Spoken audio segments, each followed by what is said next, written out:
সুধী ভক্তবৃন্দ, এখান থেকে যদি কোনোটা বুঝতে অসুবিধা হয়, কোনো প্রশ্ন থাকে আপনারা করতে পারেন, উপলব্ধি ব্যক্ত করতে পারেন। তবে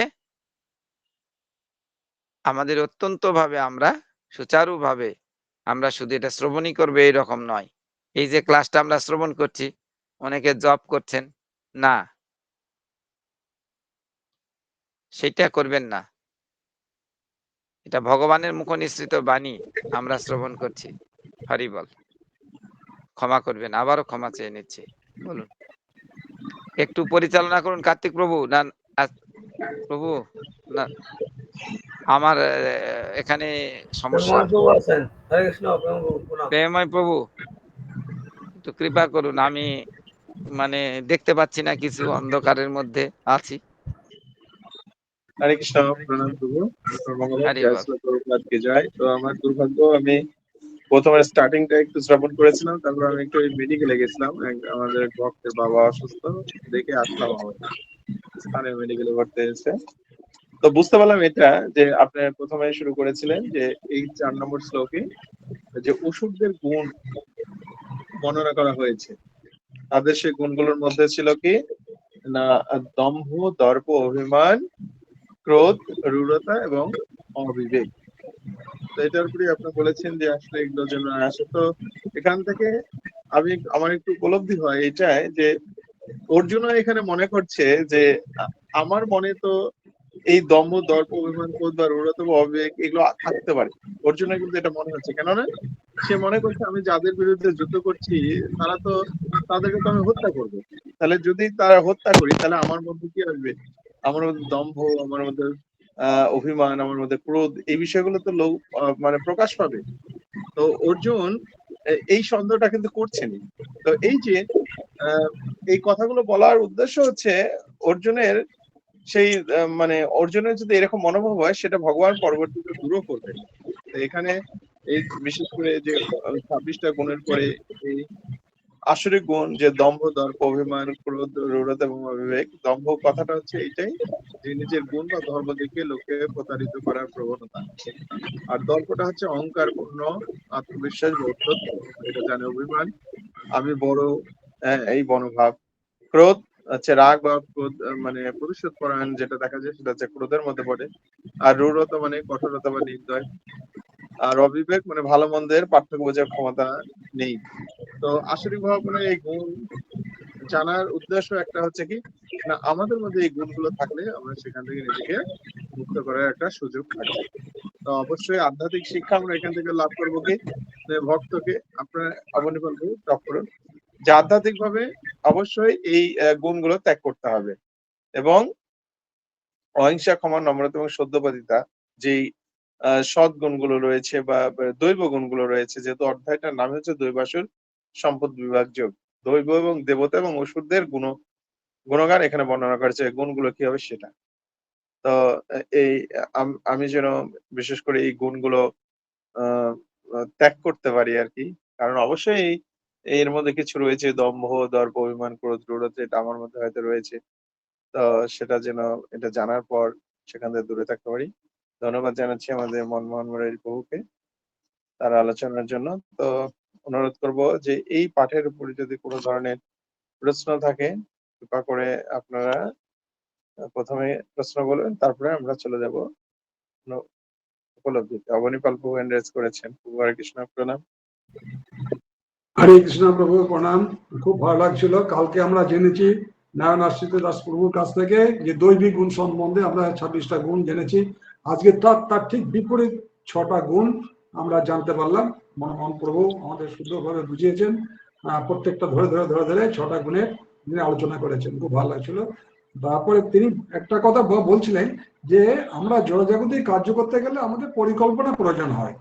হ্যাঁ, দেখেছি করতে হয়, কিন্তু 3টি ব্যতিক্রমের কথা বলেছেন তিনি। একটা হচ্ছে কি যে আমরা ব্যতিক্রমটা থাকে যে মানে গর্ভাধানের জন্য, সন্তান উৎপাদনের জন্য আমরা কোনো পরিকল্পনা আগে থাকতে করা হয় না। হ্যাঁ, আর একটা হচ্ছে মৃত্যুর ক্ষেত্রে কোনো পরিকল্পনা অনুযায়ী আমাদের মৃত্যু হয় না। আরেকটা তিনি বললেন, 3টে কথা বলেছিলেন। আরেকটাতে যেটা এই সংস্কার আমরা করি, যেটা শুভ অন্নপ্রাশন আর শুভ বিবাহ কথা বললেন, এইটা আমি ঠিক বুঝতে পারলাম না, এটাও কি ব্যতিক্রমের মধ্যে পড়ে? শুভ অন্নপ্রাশন শুভ বিবাহ তো পরিকল্পনা অনুযায়ী তো করা হয়। হরি বল প্রভু। হ্যাঁ প্রভু, হরে কৃষ্ণ। আছেন প্রভু? হরে কৃষ্ণ প্রভু। না, শুভ বিবাহ শুভ অন্নপ্রাশন এটা ঠিক আছে, কিন্তু শুভ অন্নপ্রাশন কি শুভ বস্তু দিয়ে হচ্ছে আমাদের? যদি আচ্ছা, হয় তবে ঠিক আছে। হ্যাঁ যদি হ্যাঁ শুভ হ্যাঁ বিবাহ যদি হয় সেটা অশুভ জিনিস দিয়ে কি শুভ হবে? হ্যাঁ হ্যাঁ হ্যাঁ। সে যেমন আপনি তার উদাহরণ দিলেন, মাছের মাথায় মাছ কাটানোর কথা বললেন নাকি, তো ভালো লাগলো এইটা। মানে কথার সঙ্গে কাজের মিল নেই, বলছি শুভ কিন্তু সেখানে কার্যক্রম হচ্ছে অশুভ, তাই তো? হ্যাঁ হ্যাঁ হ্যাঁ, ঠিকই। ওকে, ধন্যবাদ এখান প্রভু। থেকে শিক্ষা হচ্ছে যে আসরিক গুণগুলো আমরা যদি বর্জন করতে পারি, তাহলে অটোমেটিক্যালি আমার দৈব গুণে যে যে এগুলো আমাদের মধ্যে আয়ত্ত এসে যাবে। হ্যাঁ, তার জন্য আমাদের ভক্তিযোগের অনুসরণ করে যেতে হবে। হ্যাঁ, আর সদ্গুরুর কাছে তার আদেশ নির্দেশ মতো যদি চলতে পারি, তার কথা শুনে যদি মানে কাজগুলো করতে পারি, তাহলে পরে আমাদের মধ্যে দৈবিক গুণের ইয়েটা আসবে, আবির্ভাব আয়ত্ত করতে পারবো। হরি বল প্রণাম প্রভু, খুব ভালো লেগেছে। এইভাবে কিভাবে করবেন? হরি বল। কৃপা করেন একটু জ্ঞান রেজ উপলব্ধি প্রকাশ করার জন্য। মাধুরী রাউত মাতা বলবেন? হ্যাঁ, হরে সংক্ষেপে কৃষ্ণ। বলুন। হরে হ্যাঁ, কৃষ্ণ প্রভু, প্রণাম প্রভু।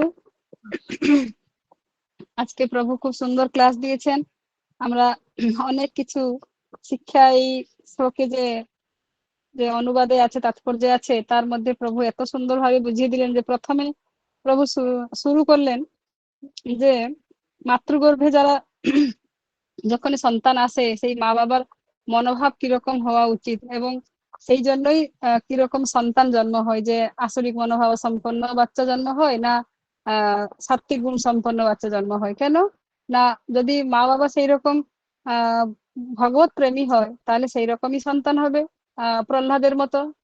আর যদি আসরিক সম্পন্ন যদি মা বাবার মনোভাব থাকবে, তাহলে তাহলে এই যে যত অসুরদের কথা প্রভু বললেন, যে রাবণ, কংস, আরো অনেক অনেক অসুরদের কথা বললেন।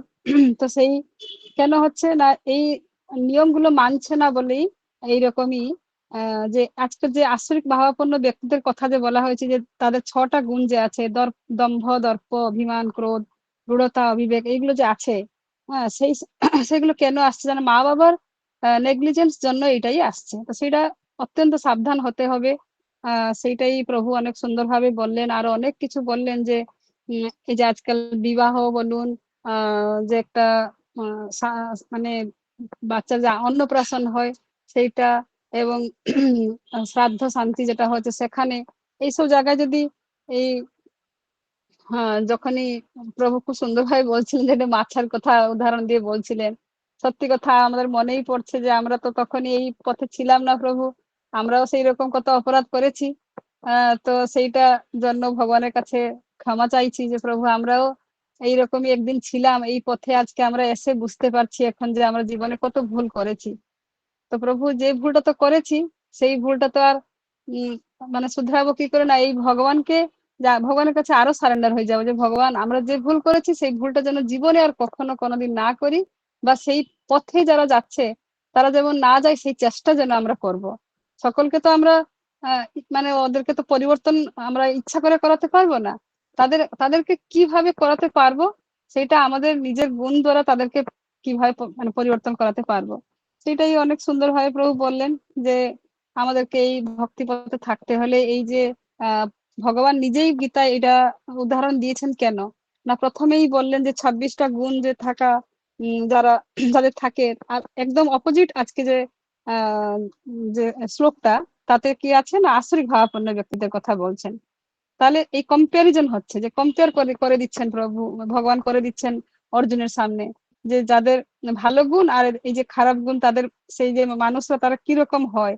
তারা কাউকে সম্মান করে না, তারা কাউকে তারা সবকিছু তুচ্ছ ব্যাপারে সবসময় ক্রুদ্ধ হয়ে যায়, কঠোর স্বরে কথা বলে, তাদের মধ্যে নম্রতা থাকে না। তাহলে তাদের যে কি করা উচিত কি করা উচিত নয় তারা সেটা জানেই না। হ্যাঁ, তো এইটাই খুব সুন্দরভাবে প্রভু আজকে এত সুন্দরভাবে শ্লোকটাকে বোঝালেন। খুব সুন্দরভাবে আমরা বুঝতেই পেরেছি। তো এটা জীবনে আমাদের অ্যাপ্লাই করতে হবে যে কখনো আমাদের মনে যেন ক্রোধ না আসে, আমরা কখনো দাম্ভিক ভাবে না থাকি, আমরা সবসময় নম্র হতে পারি। কেন একজন বৈষ্ণবের গুণ হচ্ছে তেনাদপি শুনিছেন তরপি সহিষ্ণু। আমরা যেন সেই গুণগুলো আমাদের মধ্যে আসে প্রভু, এইটাই আমরা বুঝতে পেরেছি। তো মাতাজি এই যে 6টা গুণ ভগবান বর্ণনা করলেন, হ্যাঁ, তো 6টা গুণ বর্ণনা করলেন, এটা শোনার পর অর্জুনের কি মনোভাব হতে পারে?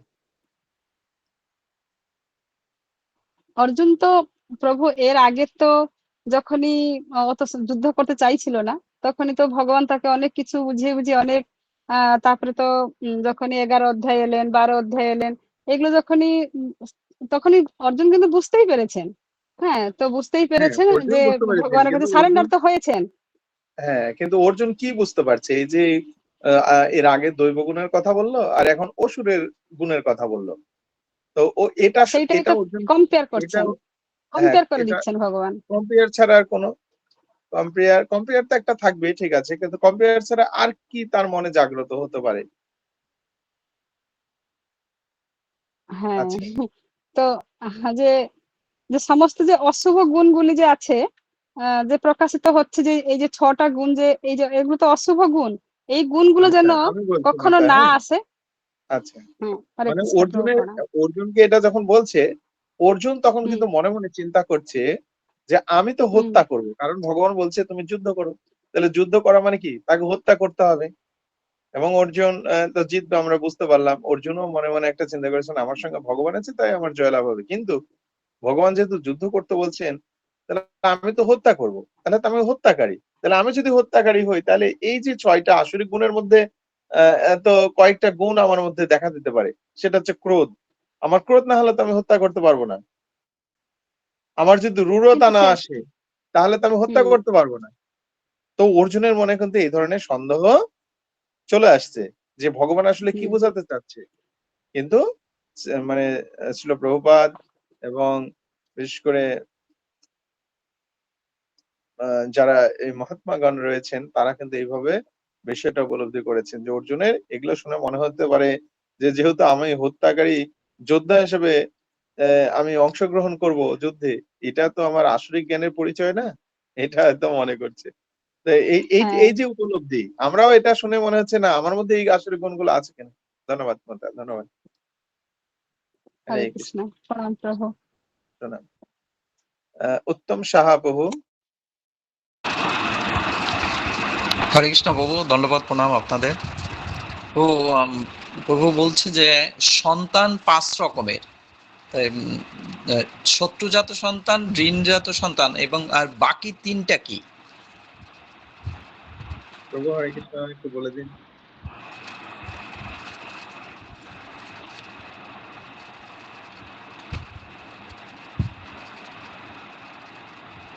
মনমোহন মুরারি প্রভু,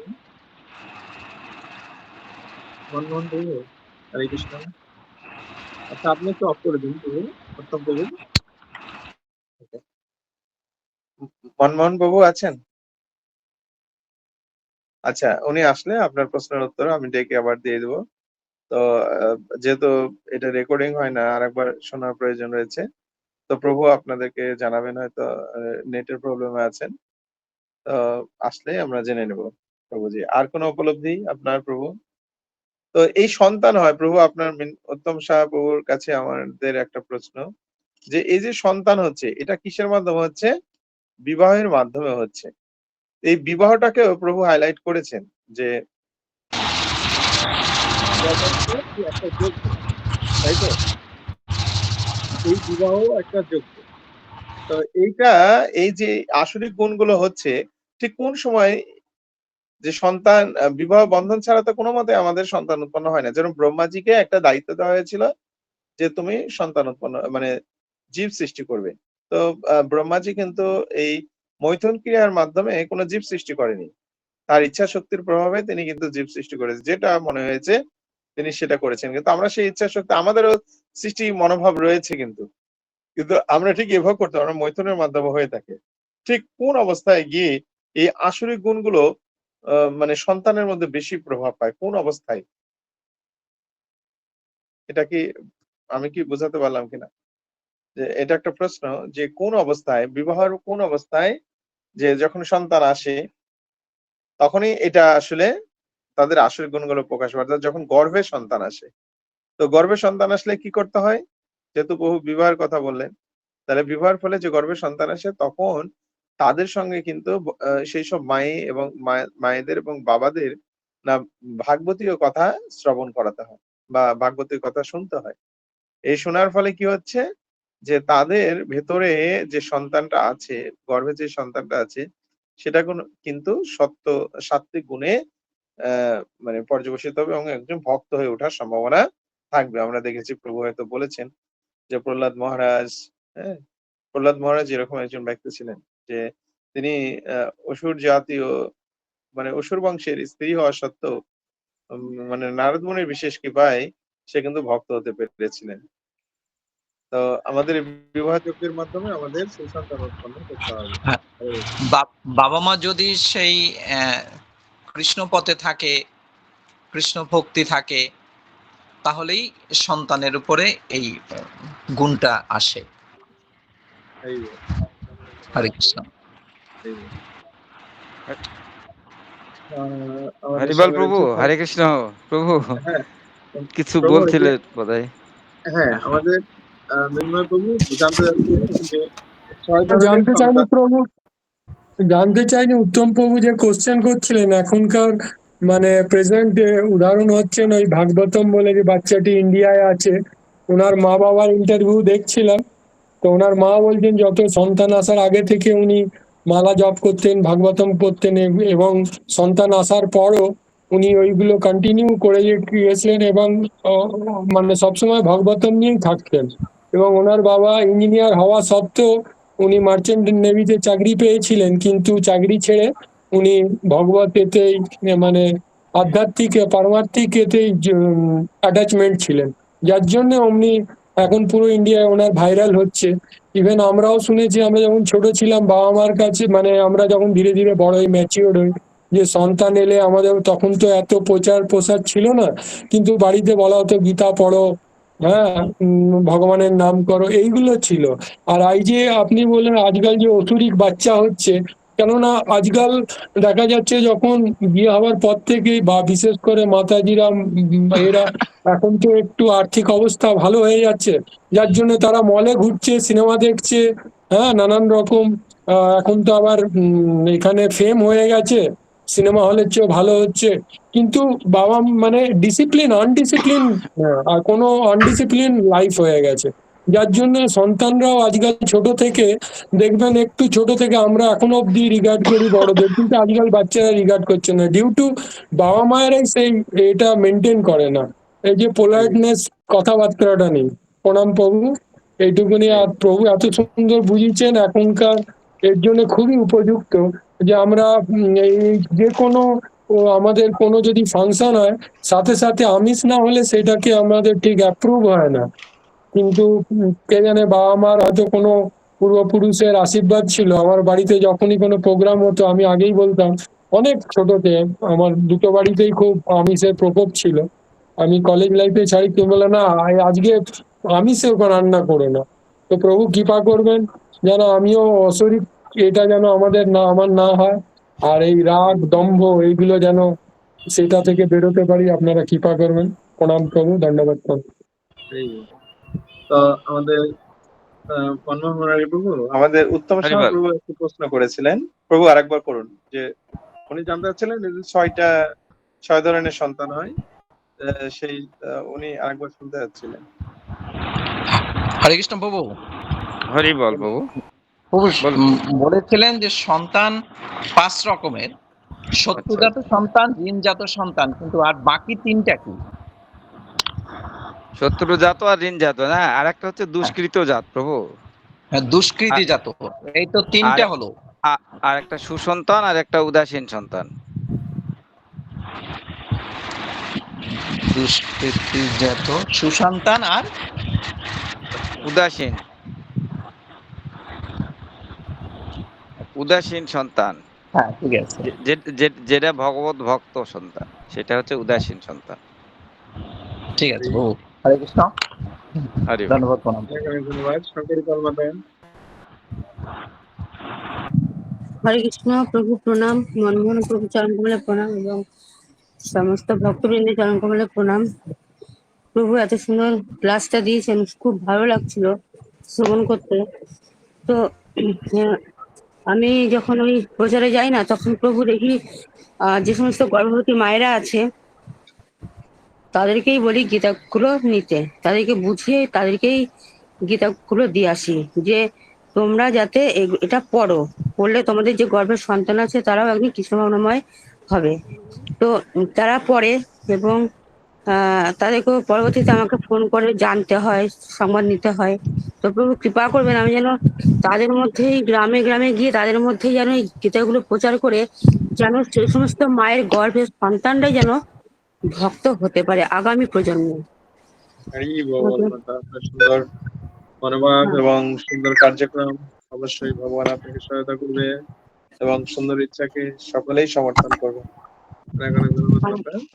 প্রভু আমার একটা বলার ছিল যে আমার দুটো সন্তান, বড় সন্তানের বেলায় আমি অত বুঝলাম না, অনেকটা ছোট ছিলাম এবং একলবতী পরিবার ছিল, যার মানে বড় সন্তানটা আমি ভক্তবাদে অতটা আনতে পারিনি। কিন্তু এখানে থাকলে প্রসাদ পাই, যেহেতু বাইরে থাকে।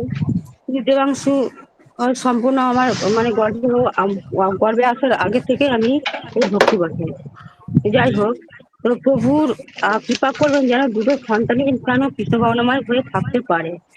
আর প্রভু যেটা বললেন যে দম্ভ ক্রোধ এইগুলো থেকে যেন আমরা একটু দূরে থাকতে পারি। আর জড়জাগতিক যে কার্য করতে গেলে আমাদের অনেক পরিকল্পনা করতে হয়, কিন্তু সেগুলো প্রাধান্য না দেওয়াই ভালো। আর প্রভু বললেন যে একটা খুব মূল্যবান কথা বললেন, আমার এই কথাটা খুব ভালো লেগেছে, যে শ্রবণ করতে করতে হ্যাঁ আর এই ক্লাসে থাকতে থাকতে যেন আমার প্রাণটা চলে যায়, হ্যাঁ প্রাণ ত্যাগ করতে পারি। প্রভু এটা যেন আমার ক্ষেত্রে হয়, আমি সেটাই কামনা করি। হ্যাঁ, তো হরিবল প্রণাম প্রভু। এই মাতা, সুন্দর ইচ্ছা রয়েছে আপনার। তো আমরা আর আমরা পাচ্ছি না কাউকে, অনেকে রয়েছেন এখানে যারা কথা বলেন না, বলতে পারেন। আমি একটু নাম বলছি। আমাদের অর্চনা আওলাদার মাতা, কিছু উপলব্ধি যদি থাকেন বলতে পারেন। বর্ণালী নন্দী মাতা, সমাসেন মাতা, বলুন। হরে কৃষ্ণ প্রভু, আমার প্রশ্নটা হচ্ছে যে ভগবান 18 অধ্যায়ে বলেছেন যে ঈশ্বর সর্বভূতানাং হৃদ্দেশের জন্য তিষ্ঠতি, রামায়ণ সর্বভূতানি যন্ত্ররূঢ়ানি মায়া। তো আমাদের উনি পরমেশ্বর ভগবান হৃদয় অবস্থান করছেন এবং সমস্ত জীবকে দেহরূপ যন্ত্রে আরোহণ করিয়ে মায়ার দ্বারা ভ্রমণ করাচ্ছেন। তো আমরা তো এই মায়ার জগতে বাস করছি। তো এই যে গুণগুলো, এই যে জড়া প্রকৃতি, দম্ভ, দর্প, অভিমান, ক্রোধ, রূঢ়তা, অবিবেক, এই গুণগুলো তো আমাদের মধ্যে রয়েছে। তো কারোর মধ্যে এটা সাপ্রেস, কেউ করে এক্সপ্রেস। তো পুরোপুরি ডিলিট হবে কি করে? তো আপনার কি মনে হচ্ছে কি করে ডিলিট হবে? প্রভু কিন্তু বলেছেন এই ডিলিট হওয়ার বিষয়ে। কাদের কাছে এটা থাকবে না? হ্যাঁ, মানে পুরোপুরি একদম ভগবানের কাছে সারেন্ডার যখন আমরা করতে পারবো তখনই আমাদের পুরোপুরি এটা ডিলিট হবে। কারণ সবার মধ্যে আমাদের রয়েছে, কেউ এক্সপ্রেস করছে, কারোর মধ্যে সাপ্রেস রয়েছে।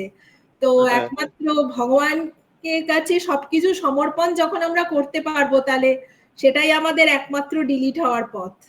হ্যাঁ, সুন্দর বলেছেন। হরে কৃষ্ণ প্রভু। সুন্দর উপলব্ধি। এইরকম চাই আমরা যে আসলে উপলব্ধিটা বলছেন, প্রশ্নটা তার উত্তরটাও মাতাজি সুন্দরভাবে প্রদান করতে পারছে। এটাই হচ্ছে আমাদের ভাগবতীয় শিক্ষা, যেন উপলব্ধি করতে পারি। ধন্যবাদ মাতা, সমাসেন মাতাকে। সঙ্গে রয়েছেন আমাদের বাসন্তী কুণ্ড মাতা, কিছু বলবেন? চম্পা সরকার, আমি নাম বলে যাচ্ছি। চিত্তবাবু, রাজুয়ার প্রভু অনেকদিন থেকে কথা বলেননি। দীপালি কুণ্ড মাতা কিছুক্ষণ আগে শ্রবণ করেছেন। ডিজে ক্যামার প্রভু, সম্পাসেন মাতা, কিছু বলবেন? হরে কৃষ্ণ প্রভু, শ্রেষ্ঠদের প্রণাম। প্রভু এত সুন্দর ভাবে উদাহরণের মাধ্যমে বোঝালেন আজকে ক্লাসটা। এই গুণগুলিতে যদি সঠিকভাবে বিচার করা যায় যে আমিও এই গুণগুলি থেকে সম্পূর্ণভাবে মুক্ত না, ক্রোধ আসে, কখনো রাগ হয়, কখনো দম্ভ হয়, হয়ে যায় কখনো কখনো। কিন্তু যে প্রভু একটা জিনিস খুব সুন্দর বললেন যে পিতামাতা, যে পিতামাতার কতটা ভূমিকা যে ভক্তি পথে থাকার জন্য, সেটা আমরা নিজেদের জীবন দিয়ে বুঝতে পারি। যে ছোটবেলা থেকে যে আমার বাবা যেভাবে ভক্তি পথে আনার জন্য আমাদেরকে চেষ্টা করতো ছোটবেলা থেকে, তো আমাদের হয়তো ছোটবেলায় শিশু মনে ভালো লাগতো না, কীর্তন করতে ভালো লাগতো না, শিশু মন খেলতে ভালো লাগতো, কিন্তু বাবা জোর করতো, মানে শাসন করতো যে এখন কীর্তন করতেই হবে, এখন গ্রন্থ পাঠ হচ্ছে, এখানে এসে বসতেই হবে। তো সেটাকে জীবনে ভক্তি পথে আসার জন্য পিতামাতার ভূমিকাটা প্রভু ক্লাসটা শোনার পরে সেটা উপলব্ধি হলো প্রভু। তো আমি যেন এই সমস্ত দিনগুলি থেকে বাইরে আসতে পারি ক্লাস শ্রবণের মধ্যে। প্রভু প্রণাম। ধন্যবাদ মাতা। নবনীতা পাল মাতা, নারায়ণ মাঝি প্রভু, নিবিড় প্রভু, দীপালি কুণ্ড প্রভু মাতা, বলুন। হরে কৃষ্ণ প্রভু। প্রভু শুনছি তো সবাই। তো এই যে আচ্ছা, ক্রোধ, কাম, লোভ, মোহ, মাৎসর্য, এগুলো অতটা নাই, তো একটু হলেও থাকবে জড় জগতে, তাছাড়া জড় জগতের সংসার চলবে না, সেই জন্য। তো খুব একটা যে নাই আছে তা নয়, আর খুব একটা যে আসক্তি আছে সেটাও নয়, কিন্তু তবু না, একজন যে নাই বললেও চলবে না, কিন্তু থাকতেই হবে, না থাকলে সংসারটা চলবে কি করে, এইরকম। তো এটা কি কিরকম? তো আর এই যে সুকৃতিটা যে বাবা মার থেকে যে হয়েছে তা নয়। তো অনেক বছর পরেই তো এই ক্লাসে এই ইয়াতে জয়েন্ট হয়েছি বলে একটু কিছু বুঝতে পারছি, কিন্তু সাধুগুরু বৈষ্ণবের মাধ্যমে না এলে এই জিনিসগুলোও জানতাম না। তো সেটা চেষ্টা করছি, কিন্তু আপনাদের মতো এতটাও পারবো না, কেন স্মৃতিশক্তি সেরকম নেই। তো এখানে কি করা যাবে প্রভু? এখানে শুধু যুক্ত থাকবেন আর শ্রবণ করবেন। আজকে আগে যুক্ত হয়েছেন না শেষের দিকে মাতা? না না প্রভু, আগের দিকেই যুক্ত হয়েছি, কিন্তু আপনাদের মতো তো পাচ্ছি না এখনো। আচ্ছা আচ্ছা, এই যুক্ত থাকতে থাকতে আস্তে আস্তে জ্ঞানগুলো হবে। সবার সঙ্গে কম্পেয়ার করা আমাদের উচিত নয়। মনে করেন একজন উন্নত স্তরের ভক্ত রয়েছে, আমি তার কাছে থাকার সঙ্গে সঙ্গে যে একবারে উচ্চতরের হয়ে যাবে, তার মতো সবকিছু করতে পারবো এরকম না। আপনি আপনাকে ইয়ে করতে হবে, চিন্তা করতে হবে যে না, সেই ব্যক্তির গুণগুলো অত্যন্ত সুন্দর, আমি যেন করতে পারি। এইভাবে অগ্রসর হতে হবে আস্তে আস্তে। তো আপনি শুনতে থাকুন, শ্রবণ করতে থাকুন, দেখবেন যে আপনিও একদিন ঠিক এইভাবে বলতে পারছেন। হ্যাঁ, অনেক অনেক ধন্যবাদ দাদা। নিবিড় মাঝি বলুন প্রভু। প্রভু। হরে কৃষ্ণ। হ্যাঁ বলুন প্রভু, নিবিড় মাঝি প্রভু। জয় শ্রী ডিস্টার্ব না। প্রভুপাদ। প্রভুর পাঠ খুব সুন্দর ছিল আজকে, কিন্তু প্রভুর পাঠ থেকে এখন আমাদের মনে একটা প্রশ্ন জাগছে যে আমরা তো তখন হয়তো এই ইস্কন ধারামতের সঙ্গে যুক্ত ছিলাম না, হয়তো সমাজের সঙ্গে যুক্ত ছিলাম, এবং হয়তো বাবা মার বিয়ে করেছি, এবং সন্তানের এবং হয়তো অন্নপ্রাশন সংস্কারের কথা বললো প্রভু। হয়তো আমরা এই সংস্কারটাকে বড় করেই করে থাকি, বাকি সংস্কার আর করি না সেরকম। তো এইটা তো আমরা মানে একবারই বিপরীত ভাবে করেছি, প্রভু যেটা বললো সেইভাবেই করেছি। তো এইটা থেকে আমাদের এখন খুব অনুশোচনা হচ্ছে প্রভু, উদ্ধারের পথ প্রভু এর থেকে। অনুশোচনার দরকার নেই কোনো। আমরা কৃষ্ণের সঙ্গে যুক্ত থাকবো, ভগবানের সঙ্গে যুক্ত হয়ে কৃষ্ণ ভবনামৃত থাকবো, ভগবানের কাছে ক্ষমা চেয়ে নিব। কেননা ভগবান বলেছেন যে যারা আমার চরণে নিজেকে আত্মসমর্পণ করেছেন, তার পূর্বজাত সমস্ত কিছু আমি নষ্ট করে দিই, খারাপ দিকগুলো নষ্ট করে দিই। তো টেনশনের কোনো কারণ নেই সেখানে, এটার উপর বিশ্বাস রাখবো। তবে একটা শেষ প্রশ্ন, সকলকে ধন্যবাদ যারা অংশগ্রহণ করেছিলেন। আমরা আমাদের কাছে আর কেউ নেই, তো আমরা চলে যাবো মনমোহন মুরারি প্রভুর কাছে। তো তার আগে যাওয়ার আগে নিবিড় মাঝির প্রভুর কাছে একটা বিষয় জানতে যাব। এই যে দম্ভ, দর্প, অভিমান, ক্রোধ, রূঢ়তা, অবিবেকটা বাদ দিলাম, এই বিষয়গুলো কোনো ভক্তের মধ্যে থাকতে পারে কিনা? এই বর্তমানে যে আমাদের যে জড় জগতে যখন আমরা বাস করছি কারাগারে, তখন এই সবগুলা অবশ্যই থাকবে। তবে ভক্তের সেই আচ্ছা, এটা যদি থাকে তাহলে সেই সেই ভক্ত উপাদানগুলা, সেটা কিভাবে কাজে লাগাচ্ছে? তবে আস্তে আস্তে এর মানে কমতি হবে প্রভু, বাড়বে না। এই বল, অর্থাৎ এই গুণগুলোকে, এই যে এই আসরিক গুণগুলোকে, এটা আমরা আসরিক গুণ বলবো না ভক্তের জন্য। অর্থাৎ ভক্তদের মধ্যে কিন্তু দম্ভ থাকতে পারে, দর্প থাকতে পারে। হ্যাঁ, অনেক সময় মনে হয় আমরা বাহির থেকে মনে হচ্ছে তার অনেক দাম্ভিকতা রয়েছে, অনেক অহংকার আছে, তার ভিতরে অনেক অভিমান আছে, এগুলো আছে। কিন্তু না, সে কি করছে না, কৃষ্ণের সন্তুষ্ট বিধানের জন্য, অর্থাৎ আমি ঠিক ওইভাবে পারছি না কিন্তু তিনি ঠিকঠাক ভাবে পারছে। তো এটা হয়তো তখন আপনাকে ঠিক সেভাবে সাপোর্ট করছে না বা আমাকে সেভাবে সাপোর্ট করছে না, তখন মনে হয় যে এই প্রভুটার খুব দম্ভ আছে, এই প্রভুটার খুব অহংকার আছে, আমরা মনে মনে তাকে বিচার করি। কিন্তু আসলে একজন ভক্তের মধ্যেও এই বিষয়গুলো থাকবে, কিন্তু সে কি কেবলমাত্র লাগাবে কি, কেবলমাত্র ভগবানের সেবাই সেটা লাগাবে। যে আমি একজনের তত্ত্বাবধানে আছি, আমাকে যেভাবে নির্দেশ পালন করছে আমি সেবা করছি না, তো তখন তার কিছু ভাব আমার প্রতি নেগেটিভ হতে পারে। তখন আমার মনে মনে কিন্তু ধারণা হবে যে না, এই প্রভুর মধ্যে অনেক দম্ভ রয়েছে, অনেক অহংকার, আমি যেভাবে চাচ্ছি সেভাবে হচ্ছে না, এরকম ভাবে আমরা ভাবতে পারি। কিন্তু আসলে তার ওই দম্ভ বা অহংকার বা অভিমানটা হচ্ছে এটাই, যে আমি ঠিক যেভাবে তাকে চালানোর চেষ্টা করছি সে পারছে না। হ্যাঁ, হরি বল। তো অনেক অনেক ধন্যবাদ সবাই ঠিক আছে। অংশগ্রহণ করার জন্য। মনমোহন মুরারি বাবু, আপনার শেষ কথা এবং অনুষ্ঠানটা বিদায় দেওয়ার জন্য, মানে শেষ করার জন্য অনুরোধ করছি। হরে কৃষ্ণ। হরে কৃষ্ণ, জয় শ্রীল প্রভুপাদ। সুন্দরভাবে আপনারা আলোচনা করেছেন, উপলব্ধি ব্যক্ত করেছেন, প্রশ্ন করেছেন, ক্লাসটা শ্রবণ করেছেন। এইটাই একটাই প্রার্থনা, যে যেন এই শ্রবণের মাধ্যমে আমাদের যেন চেতনার পরিবর্তন হয়, যে চেতনার প্রভাবে আমরা ভক্ত সঙ্গে থাকতে পারবো, এবং আমরা দাসানুদাস মনোভাব আমরা গড়ে তুলব। দম্ভ দর্প আমাদের থাকবে না, আসরিক মনোবৃত্তিগুলো যেন আমরা থাকবে না। তবে যে আসরিক বৃত্তিগুলো আছে সেগুলো ভক্তরাও কাজে লাগায়। হ্যাঁ, তারা ক্রোধ প্রদর্শন করতে পারে, দম্ভ প্রদর্শন করতে পারে, বিশেষ ক্ষেত্রে তারা করতে পারে। তাদের মধ্যে যে নাই, আমাদের মধ্যে যে নাই তা নয়, কিন্তু আমরা সেটা কনভার্ট করার মতো আমাদের একটা ক্যাপাসিটি আমাদের হয়ে গেছে, মানে হয়ে যায়, অটোমেটিকলি হয়ে যায়। হ্যাঁ, ক্রোধ ভক্ত দেশি জনে, নরোত্তম ঠাকুর প্রেম ভক্তির মহাজন বলেছেন যে আমরা কাম কৃষ্ণ কর্মার্পণে, আমাদের মধ্যেও কাম বাসনা আছে, কিন্তু সেটা কৃষ্ণের উপর অর্পণ করব। আর কৃষ্ণ কি করবেন, তিনি আমাদেরকে একটা আত্মা দিবেন যিনি কৃষ্ণ ভক্তে পরিণত হবেন। ক্রোধ এইভাবেই, ক্রোধ, হ্যাঁ, ভক্ত দেশি জনে, যারা ভক্তদের দেশ করবে তাদের উপর আমরা ক্রোধ আমরা দেখাতে পারি। হ্যাঁ, আর লোভটা আমাদের কি হবে, লোভ সাধু সঙ্গে হরি কথা। হ্যাঁ, আমরা এই যে সঙ্গ করছি এখানে হরি কথা শ্রবণের যারা আমাদের লোভ হয়, তা মোহ ইষ্ট,